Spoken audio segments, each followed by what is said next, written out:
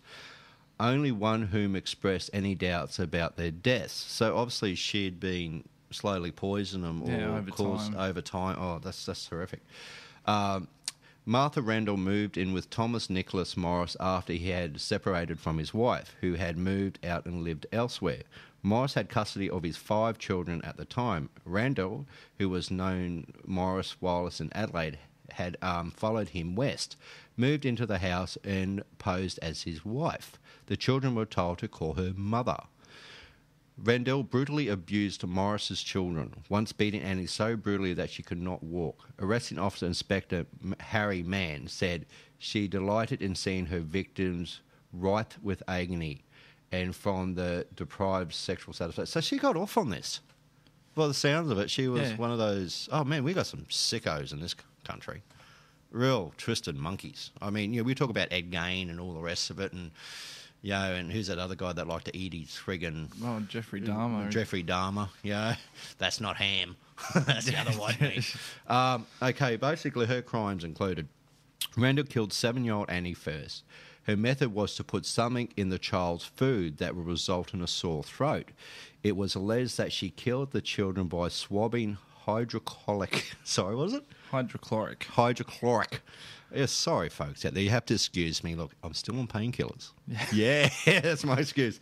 On the backs of their throats, claiming it was medicine.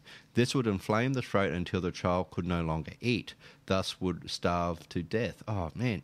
Annie died on the 20th of July 1907. Dr. Cuthbert issued a certificate stating the cause of death was diphtheria. Man, he did his homework. After killing Annie, she turned her attention to Olive 5. Olive died on the 6th of October 1907, and again, Cuthbert issued a certificate stating that the cause of death was diphtheria. How? I mean, this is just weird. How does this doctor actually... Isn't it a bit sus? It gets worse. In the winter of 1908, Randall tried the same method on Arthur, the third son and the youngest child still alive. Arthur, who was 14, took longer to succumb to the treatment. Finally dying on the 6th of October 1908. Cuthbert asked permission for an autopsy. About time. Yeah. Randall said she wanted to be present during the investigation. She stood by as the autopsy was performed. The doctors found nothing to incriminate her. In April 1909, she turned her attention to the second son, George. It didn't take long for the second son to complain of a sore throat after drinking a cup of tea. Randall coated his tonsils with the syrup, frightening the boy, who ran to his mother's place for some streets away, so he took off to his mum's. Neighbours would inquire as to the boy's whereabouts. However, his father, Thomas Morris, stated that he did not know. This is weird. Now, this is where it gets a bit funny. Now, I'll just go into the story, so just bear with me, folks. Neighbours went to the police, and Inspector Harry Mann conducted inquiries. Mann heard repeated references to the children having their throats painted and that Randall's apparent indifference to their pain. One number claimed she often peeked in the window to see Randall standing in front of a screaming victim, rocking backwards and forth as she was in ecstasy. Mann located George Morris, who had claimed that he had run away because his stepmother had killed his siblings and was trying to poison him with spirits of salts. Well, hydrochloric acid. I'm going to get that right one day. The inquiry was hampered by the period of time where time had elapsed since the deaths, and because doctors could not say what effect swabbing the spirits of salts would have, suspicions were further aroused when it was shown that Randall had purchased large quantities of spirits of salts during the period of the children's illness. You could actually buy this stuff over the counter back then. Well, yeah, hydrochloric acid you still can now. Well, there in you some go. places. Really? You want to... How's your throat, dude? I've got some stuff to swab it with. So, yeah. Okay. Where am I? Okay. Armed with information, detectives obtained permission to exhume the bodies, and it was done on the 3rd of July, 1909. Police exhumed the bodies of the 3 children, and diluted hydrochloric acid was found in the throat tissue. Randall and Thomas Morris were both charged with murder. Randall protested her innocence, maintaining that she was cheating the children for diphtheria. Although Thomas Morris also was charged with the murders, he was acquitted, as he believed that although he had purchased spirits of salts, he had not been aware of the crimes until after the children's death. Now, you would have thought the first one would have been a bit shit happens, but the second I one... can't imagine you'd be using that much hydrochloric acid. Yeah, then what would you use it on? Yeah, I don't know. That the other day. Maybe it's all just gone. my lack of knowledge on how these things work, I guess. Of being accessory to the fact, and it was not allowed. So basically, he got off. Randall was sentenced to death. Randall's crimes aroused considerable public outrage at the time. The press portrayed her as a scarlet woman and a wicked stepmother. There's a photo of her here, and she doesn't look that psychopathic. No, she looks. She does. She looks like a fairly- normal woman of the era. So I don't know. You just never know, do you? She was hanged at Fremantle Prison on the 6th of October 1909. She is buried at Fremantle Cemetery in the same grave where serial killer Eric Edgar Cook, we just talked about that, Yep. was interred more than half a century afterwards. Martha Randall was the last woman executed in the state of Australia. Now, this is where it gets spooky. This is where we've got spookiness the now. twist in the tail end. Twist. Right. A little while ago, a picture was taken, actually, of the glass of the prison, and basically this illusion appears on one of the prison windows, which can only be seen outside the window. When inside the church, looking out of the glass, is smooth and uneven, but there's no unusual shape or texture. But it's been rumoured, and I've got a photo here, that her face appears through and watches over the prison. Ooh. So I would Google, her name is Martha Randall, Rendell. Google it and see if you can find the photo that I'm looking at. So, and they reckon it could be a bit pareidolia, but, you know, that she's been seen several times peeking out through the window I of don't the... know. I'm going to do a good radio thing. I'm going to run over there and have a quick look. Okay, he's coming over now, folks. Do your fly up. See that one? Ooh, spooky. See that? It's the only glass plane and that face coming through there. Isn't that cool? Yeah, this is odd, dude. But they reckon's her image, eh? So you never know. This is a beautiful part about spooky stuff. So Either there that you or go. Some cheeky tour guides just done a bit of a blowfish on the glass and left her. Yeah.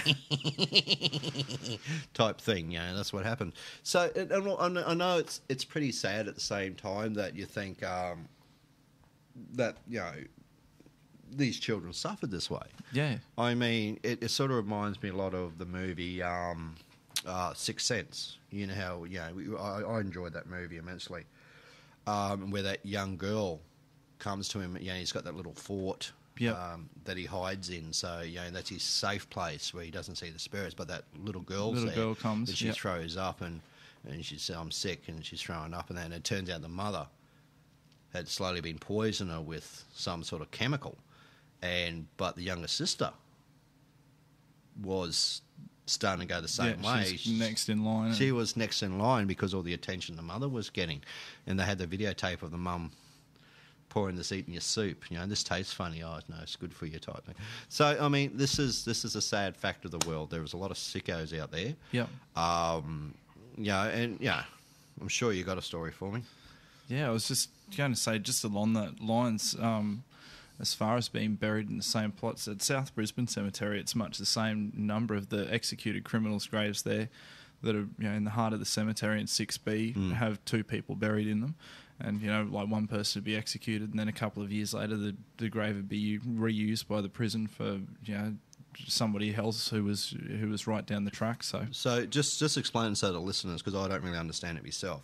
So once they bury somebody, right? So they've dug a hole, coffin goes in, they fill her up with soil 6 feet as standard. Yep. do they dig it all the way out and put the coffin on top of the other coffin, as in like they're touching, or is there like a space? No, like you literally dig it down until the shovel goes clink on top of the previous coffin, and it's straight down on top of it. So, wow. So explain to me, to the listeners as well, you know how you see those concrete slabs? You know, the ones that are upright, they're like, people have been to cemeteries that have seen them, especially I saw a lot of them in Sydney when I was there last. Don't see many around here, where they have these like big square blocks. Yep. But they're hollow, aren't they? They got like four sides. Now, I take it they're still buried 6 feet. They're not just shoved in that. That's right. So a lot What's of them. the idea of that? Because I actually don't know. I've always wondered. You're the I think cemetery it's just a guy. bit more ornamental. It looks like a bit of a crypt or a tomb. But and we've got quite a number of them, even over at Toowong Cemetery, like the main monument, or as what's called the main monument, where Patrick Mayne and the Mayne family are buried. Yeah. Always gets a bit of a bum rap around Brisbane as being the main tomb or the main mausoleum, where there's sort of this understanding that because it's very high, it's it'd be almost the height of a house if you were standing on 12th Avenue looking at it, and it gives the impression that it's actually some kind of a vault, with the bodies inside it. Whereas if you actually have look back through the records, everyone was buried there in the ground, and then 18 months or so later, the big monument was built on top of it. So to an extent, it'd be fairly hollow, but there's no one actually buried inside. There's no one sort of sitting in a coffin on a bench inside it. So it looks a little bit more impressive, I guess. It's something. Just curious. I've always wondered about that. I don't know if anyone else has. I was just curious, but you know how I was telling you about Rockhampton? Yep. And now I was actually here. I was living in Rocky as these crimes committed, and actually a very sad story, to be honest with you. The guy, the name is Leonard Fraser, right? I know the story quite well because I was living in Rocky at the time. Now, Leonard Fraser, basically, he's dead now. Thank Christ for that. Down the road from where I lived was the Rockhampton primary school. Well, basically, like they had the high school and the primary school next to it, and it was along the road near there. And literally, it was like a 2-minute drive from my house. And I used to go past that school every day to work. And I'll tell you the story, then I'll tell you my story after that. Yep. Basically, this guy was convicted of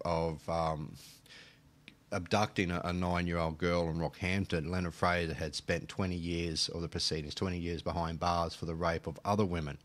He was subsequently charged with 4 murders. Police found many trophies of his victims in his flat, ponytails, and the 3 different women, which could not be traced to any known victims. So Rockhampton back then, we had people disappearing everywhere. Seriously, and it's a really bad story because I was working, and this is another incident. I'll just get on this one quickly. I used to work in a second-hand shop on the weekends, for a bit extra money. And I used to have these 2 kids coming all the time with their mum. Lovely kids. They were there every weekend. They'd always buy something. And one night I'm watching the news and these 2 kids' pictures come up. They were both killed by a family friend, and he'd actually taken them up behind the hill we lived and murdered them both. Yep. It always happens to the poor kids. And that's what I mean. It's like, and it was just weird not seeing them there anymore, because they were there every weekend. Like I was for months, every weekend they'll be in, and you just got chatting to them because being a small country town, you got to know everybody. Yeah. And it was really quite heartbreaking to see these poor kids, but this is around the same time. This is where it gets just terrible. Fraser originally confessed to 5 murders and apparent deal with the police to avoid general population in prison. But one of those victims was a 14-year-old girl named Natasha Ryan. Now, Natasha Ryan was found 7 years later hiding in the cupboard of her boyfriend's house. So she actually disappeared for a long time. They thought she was murdered as well, all dark-haired girl. I remember this as well. And they found her quite some time later hiding out. Yeah, substantial amount of years later. Who was found alive and living in secret with a boyfriend in a nearby town after being listed as missing for 5 years. So it was a fair while. Although there was no obvious problem with his confessions to crimes, there was no corroborating evidence existed that there was therefore reason for a mistrial. His defence did not file for one. They just didn't. Nor did his defence object to the prosecutor using the same confession was made in custody, which included Ryan's confession. For 3 other victims whose remains were found, the Ryan murderer was also based testimony at a crimes fellow prisoner who alleged that Fraser drew details maps showing where Miss Ryan's remains could be located. She was alive. Even though the judge of the case, Justice Brian Ambrose, heavily criticised the media for commenting on the very confessions of crimes made to police under duress. Now, the sad thing was talking about this little girl that this bastard killed. I was actually coming back from Gladstone at the time, and I was staying with my folks. I was seeing mum and dad, and we were in the car and driving back, and as we were driving past the school, I noticed all these flowers and things on the fence, and it came over the radio what had happened. Yeah. Basically, he had grabbed this poor kid, dragged her off into the bushes. She was walking home from school, and as a parent, you just cringe. Grabbed her, dragged her in the bushes near the high school, and brutally murdered her, and raped her and all sorts of things, and left her body there. And that's when they actually tracked him down and basically got the details of the 3 other women that he had murdered in Rockhampton in that period. So basically, he got given 5 lifetimes imprisonments, but he actually died of a heart attack at the age of 55. He was one sick, twisted monkey in a small country town. You know what I mean? You wouldn't, but we had so many bad things happen. I mean, I love Rockhampton. I have great friends there. I love it to bits. I would go back there in a heartbeat. Yeah. It's a beautiful, beautiful town. But it's just right in that one pocket of time, we had all this really a real rough trot there for that little bad bit. shit going down in a nutshell. So that's my little bit of a story about this guy. And I just was there watching the news and just happened to drive past at that exact time when they announced it over the radio what had happened. And I looked over and saw the flowers on the fence, and wow, you couldn't time it any better, eh? It was just, Sorry, man. No. I'm going to drink my normal Coke. Keep going. Keep going. Keep going. Tell me a story. No, Make it happy again. Can I actually say... Give me a happy story. Just harping back to the last story that we're talking about, people being executed. Yeah, this year, 1913 to 2013 is actually the 100th anniversary, the centenary of the unofficial cessation of execution in Queensland. Really? It's been 100 years since they executed someone? Finalised around 1921, 1922, but the final execution that took place in Queensland was over at Boggarrow Jail in 1913. So that's, and who was that, Mr. Historian? that was Ernest Austin. Ernest Austin. Yeah, another child killer, murdered a young girl out at Sanford back on 1913. So he was executed on the 22nd of September 1913. So, yeah, we're very fast approaching the 100-year anniversary of the last execution in Queensland. And wow. Queensland actually, didn't, up until that point in 1913, for probably going on nearly 10 years, every time anyone came up with a death sentence, it was actually argued very heavily in political circles, and a lot of people in the public sphere were very outspoken about it. So for 10 years leading up to 1913, there was already a lot of public outcry about wanting to stop the death penalty in Queensland, and a few more people sort of hanged between sort of that 1904, 1905 period right up to 1913. But Ernest was the last, and then what's that? 8 odd years later, we finally repealed it. But we're actually the first section of the British Empire to repeal the death penalty. So Queensland for once was the first at something. Wow, that's pretty. That's amazing, isn't it? Yeah. So most of the other states in Australia, they continued on for quite some time. So almost up to the 1960s, executing people. I think a lot of people don't think about that we were still it's not all that long ago that we most of the other states in Australia actually pulled up from hanging people. Mm. But so if people listen to the show, they know it and go, "Oh, what a horrible subject matter." Well, this is history. This is Australian history. This is what has happened in our country. Yeah. It doesn't matter what country in. We could go into... See, people find that everyone knows about the Jeffrey Dahmers of the world. Everyone knows about the Moore murders, you know, the husband and wife team. Very much, you know, made big news. I think with the Moore murders, there's still that one kid they never found. His mother's still alive, and, you know, little children. But this is people. You know, we've had 21 recorded killers, serial killers. You know, I mean, these are prolific murderers. And guys got to realise, you know, fine, if you found the show tonight a bit on the icky side, I'm sorry, but this is part of our Australian history. This is what, you know, we're trying to educate you in the fact that these things do happen. Yep. And that's why I look at it. But if you did enjoy the show tonight and you wish to know more about Australian serial killers in general, let me know. Give us an email. You can email me via the website, and I'll Liam as well. And we might see if we can get a specialised person who understands the psychology. Yeah, someone a bit more like a profile, or a profile, you know, someone who can give us criminal psychology and what. I'm sure we've got them in Brisbane. We might do a bit of research if we can find someone to get on show and talk about it. Because I'm sorry, look, morbid is fascinating in a lot of ways, and the fact that these events have happened, and I guess as a community you learn from these events and. Unfortunately, I don't know if you ever stop them because it's someone's disposition. So. Oh, I'm doing terrible with my words tonight. Oh, God. You think I'm just getting old and sore? Yeah. It's the beard, isn't it? It is. It is. It's getting stuck in my mouth. Rubbing on your lips and it's affecting your speech patterns. Well, mate, guess what? We've come up to the end of the show tonight. Look at that. I think it's been very fascinating, actually. Look, some of the stories and unknown serial... I mean, there's a lot more we can go into, and I think if people want to hear more, they let us know if they thought it was good or not. You know, either way, give us some feedback.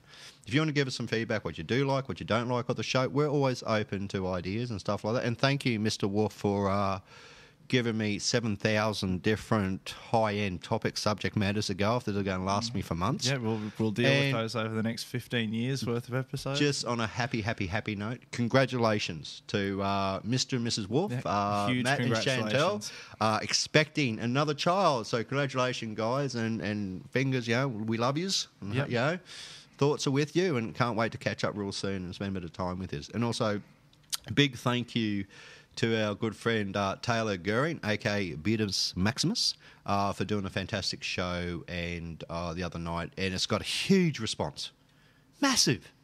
So a server crashing response. Server crashing response. Seriously, I mean, yes. So we'll have to look at that, maybe, if I feel like it. But if you've got any stories, ideas, you know what to do. What do you do, Liam, if you've got a story idea?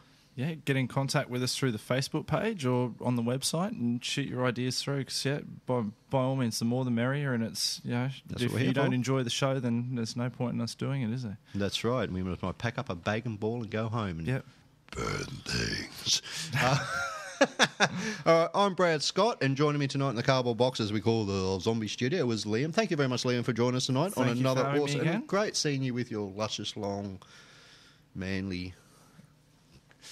Get over here, boy. And your very manly face garden over that side of the table. Listen, it's been wonderful talking to you all again tonight, guys. Have a good night, have a safe night, and please take care of each other. I'm Brad Scott, and you have been listening to the best in Australian paranormal, pop culture, general interest, and all things geeky, The Naked Zombie.